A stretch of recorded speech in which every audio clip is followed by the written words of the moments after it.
And this is my English 201 final project. I decided to make my topic the recreational and medicinal use of illicit drugs at the college age by college students. I'm going to open up this presentation by talking about Salvatore. I'm going to begin it with a quote, demanding to be engaged rather than ignored. The context of this quotation is that when a text or an assignment is more difficult or more challenging, it demands engagement by the reader or by the student. It cannot be skimmed over because it's hard and you have to think about what you're writing and what you're trying to say. As professors and as a school in general, we are expected to combat boredom, especially in required classes. For example, this is an English 201 class. I'm a pre-med psych major, so English is not my strong suit.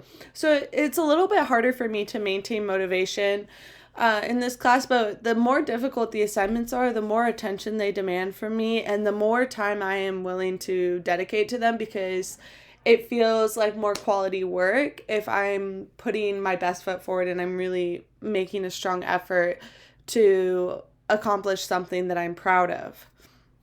Moving past that into annotation by Kalir and Garcia, I'm going to begin it with another quotation from my own writing that I wrote for a discussion post at the beginning of this year. In methodical practice, you must separate yourself as the reader from yourself as the student and learn from the author rather than learning the moral lessons from the character. It is essential that students not only understand what they are reading and writing, but why and what they are reading and writing. In Salvatore's text, she makes it purposefully difficult to create a dialogue with the reader in order to frustrate them. That, in my opinion, is the best way to sort out a student who wants to learn and a student who simply wants to get by. That's the case for most students, is simply wanting to get by. It's hard to be in college and be tempted constantly by the party culture that's around us, and it's hard to feel motivated when you don't have a particular interest in a class. It's much easier to just spend time with your friends, and part of that is self-medicating, is moving past what disinterests you and moving towards something that's more fun and more engaging. So as professors and as we move more towards in-person classes, it's the responsibility to create an environment and create assignments that go beyond just something to complete, just beyond busy work, and become something that the student actually wants to work at and wants to engage in and wants to create a conversation with their writing. With that said, there is a mental health factor when you are not feeling like you are able to accomplish something, like you are able to do something to your best of your ability. It's easier to just not do it. When you feel that you are set up for success, it becomes an option to not try because you believe that you will fail anyways. And part of that comes from using and abusing substances such as alcohol, marijuana, or other explicit drugs. It moves past a point of self-medicating to a point of distraction. Along with the mental health crisis going on currently, there's a lot of preach in media, and particularly at our school, that talks about accessibility to therapists and to resources. But the reality is that you can spend 1 to 2 weeks on the waiting list, if not longer, to meet with somebody who might not even help you or might not be a long-term solution. A lot of the times you get a one and done, but that's not the way that mental health really works. It's not enough to just rant about it once. You need someone who's going to offer you long-term resources, and that's not something that realistically our school or schools in general can provide for their students. Whereas going down the street or getting a friend to pick up alcohol or drugs for you is a much easier option and oftentimes much more effective in the short term. Particularly, I want to bring up the quotation, the use of illicit drugs, particularly marijuana, is a problem among our nation's youth. The adverse effects of illicit drug use play a role in school failure, violence, antisocial, and self-destructive behavior.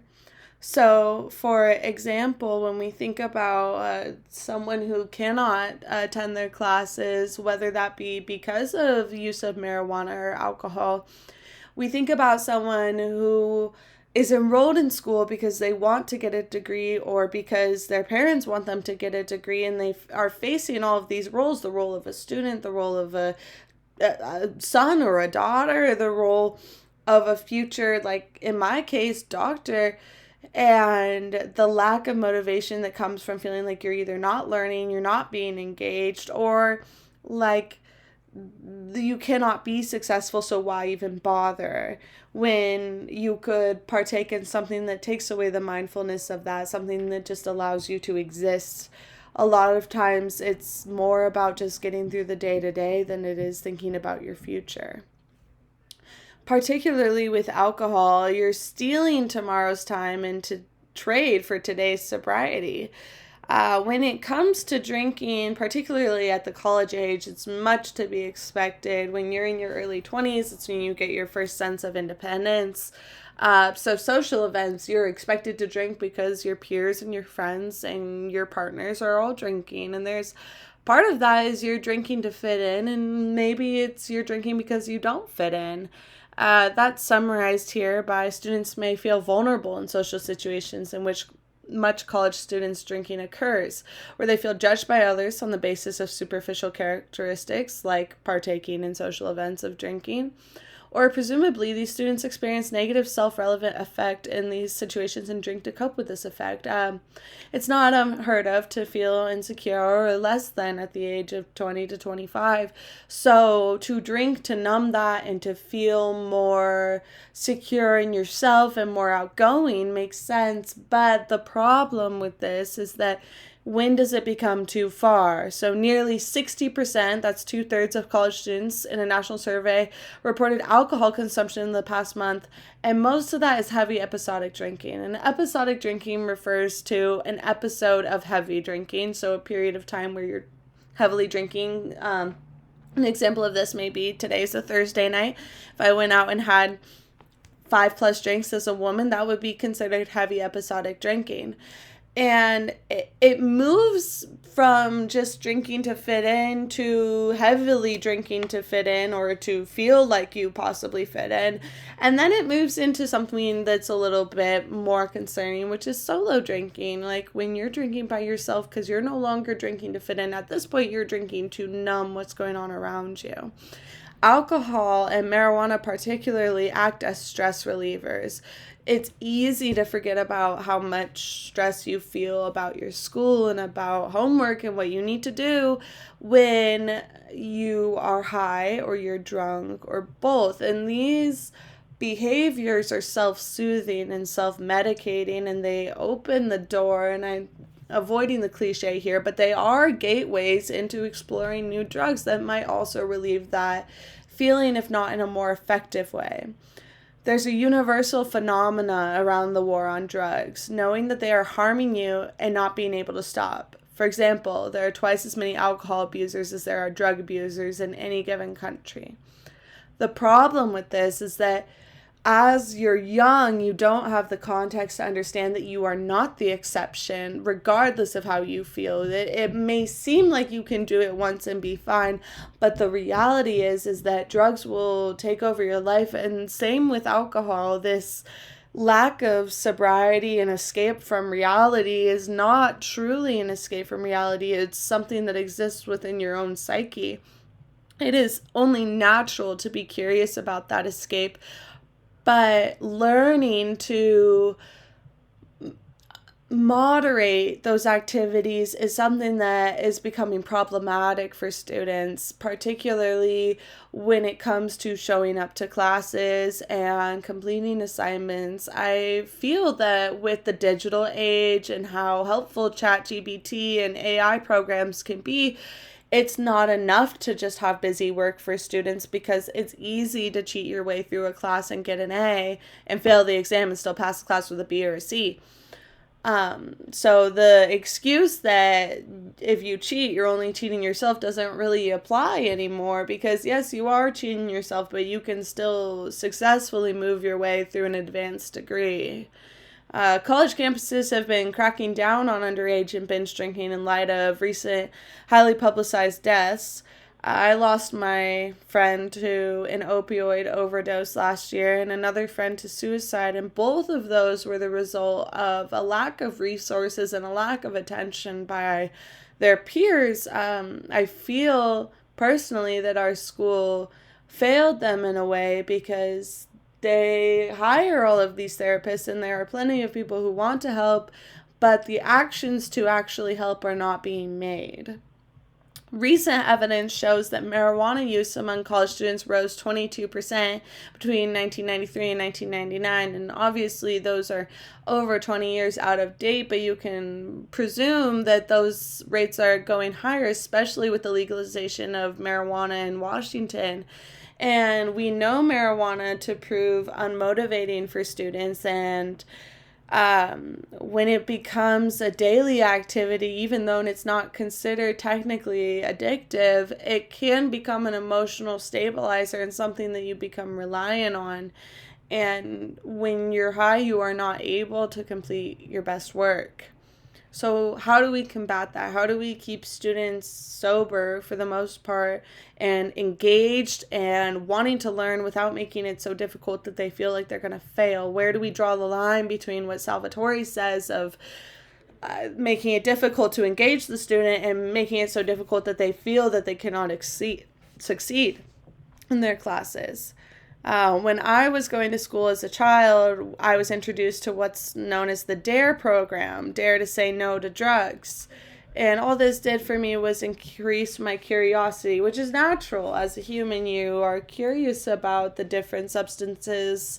They can alter your mind and your sense of reality. But it doesn't work long term as something that you grill into a child's head at the ages, 8 to 10 years old, when the reality is you're seeing drugs like cocaine and stimulants and amphetamines at 10 years later at 2022. I have a particular interest in Adderall with attention deficit hyperactivity disorder versus without. When you take Adderall as someone with ADHD, it brings you back to what we know as our normal, but when you take Adderall as someone without it, it's the equivalent of drinking 4 to 5 Red Bulls in one sitting, and it's just that stimulation. So it's like, is it really worth it to be overactivating those dopamine agonists in your brain when in reality you could just be sleeping more, sleeping better quality sleep with the assistance of caffeine? Illicit and illegal drug use gained popularity around the 1980s in the U.S. The children of the 90s, like Kate Moss, are infamous as the drug most involved generation of the 20th century. But what does that look like for our 21st century as we see more drugs like fentanyl take over our college campuses? You don't see it from the statistical point of view because of the shame that clouds alcohol and drug abuse. But when you're here, when you live it, particularly in Greek life organizations, being inside of the houses and seeing the people that are using these drugs on a weekly to daily basis, it's very real. And it's at a point where,